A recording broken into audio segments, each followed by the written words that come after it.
There is a corner of finance that most people never see. No stock tickers. No daily price. No liquidity. Just a small group of firms that buy entire companies, gut them, rebuild them, and sell them, usually at a profit that would embarrass any index fund. This is private equity. And in this video, we are going to understand exactly how it works, why the returns are so high, and why you probably cannot access it anyway. Private equity is, at its core, a simple idea. A group of investors pools capital, uses that pool to buy companies that are not listed on a public stock exchange, improves those companies over several years, and then sells them either to another buyer or through an IPO at a higher price. The investors who put money in are called limited partners. They are typically pension funds, university endowments, sovereign wealth funds, and very wealthy individuals. The firm that actually runs the operation, finding deals, executing them, managing the companies, is called the general partner, or GP. The GP charges two sets of fees. A management fee, typically 2% of committed capital per year, and carried interest, a 20% cut of any profits above a hurdle rate.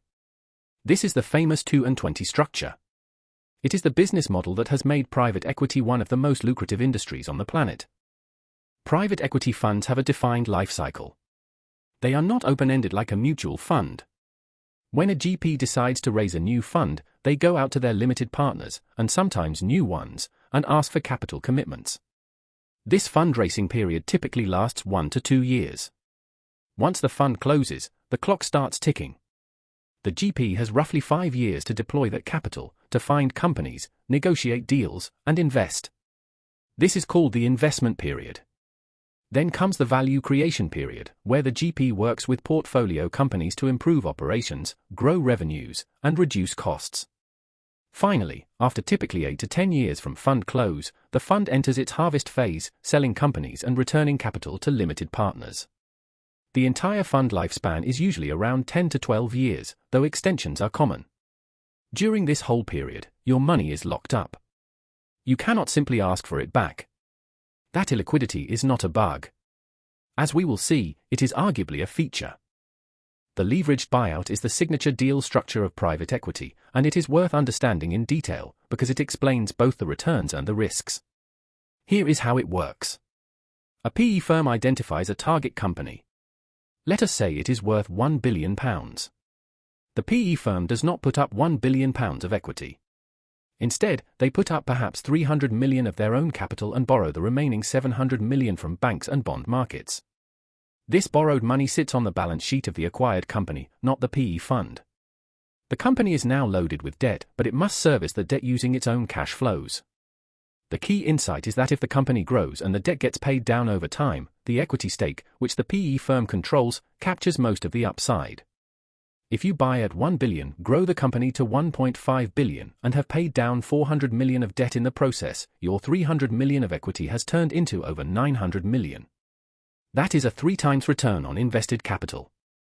The narrative that PE firms are purely financial engineers, that they just load companies with debt and walk away, is only partly true, and increasingly outdated. The best PE firms are relentlessly operational. Value creation in private equity happens through 3 broad levers. First, revenue growth.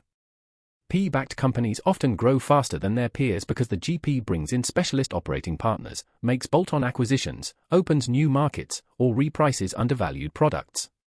Second, margin improvement. Costs get cut. Supply chains get renegotiated. Technology gets implemented. Underperforming divisions get sold. Third, multiple expansion. If you buy a company at 8 times EBITDA and sell it at 12 times EBITDA, even with no underlying improvement, you have made money purely from the market re-rating the business. In practice, the best outcomes combine all 3. Revenue up. Margins up. Multiple higher. The compounding effect of these 3 levers, amplified by leverage, is what produces the headline-grabbing returns. So what are the actual returns?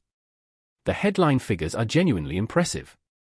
Top quartile buyout funds have historically delivered net IRRs, internal rates of return, of between 20 and 30% per year. Even median buyout funds have outperformed the S&P 500 on a net basis over most 10-year rolling periods. The key metric is the money on invested capital ratio, or MOIC. A 2 times MOIC means you doubled your money. A 3 times MOIC means you tripled it. Top quartile funds routinely achieve 3 times or above over a 10-year fund life. But, and this is important, these are net returns to limited partners after fees. The gross returns to the GP are considerably higher. There is also significant dispersion between funds. The difference between top quartile and bottom quartile PE performance is enormous, far larger than in public markets.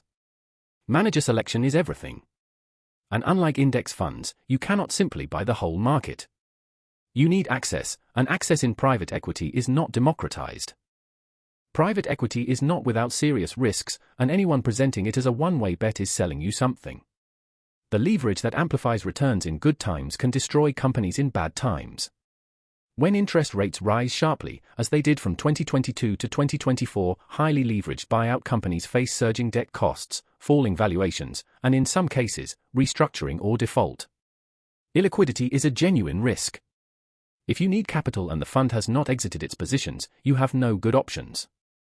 Zombie funds, those stuck holding assets they cannot sell at acceptable prices, are a real phenomenon. Valuation opacity is another concern. Unlike public stocks, PE holdings are marked quarterly using models, not market prices. This smooths volatility on paper but obscures true risk. Finally, the industry's track record is backward-looking. Performance persistence is real but declining. A firm's past returns are not a guarantee of future ones.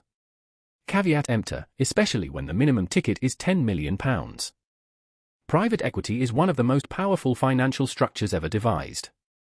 It aligns incentives in ways that public markets struggle to match. It takes patient capital and deploys it with discipline, accountability, and a clear exit mandate. And when it works, when the deal thesis holds, when management executes, when the exit market cooperates, it generates wealth at a scale that very few asset classes can match. But it is not for everyone. It is illiquid, opaque, expensive, and access is tightly rationed. Understanding how it works, though, that is available to everyone. If you found this useful, subscribe, because we cover financial structures like this every week. And if you want to go deeper on any specific part of the PE playbook, let us know in the comments.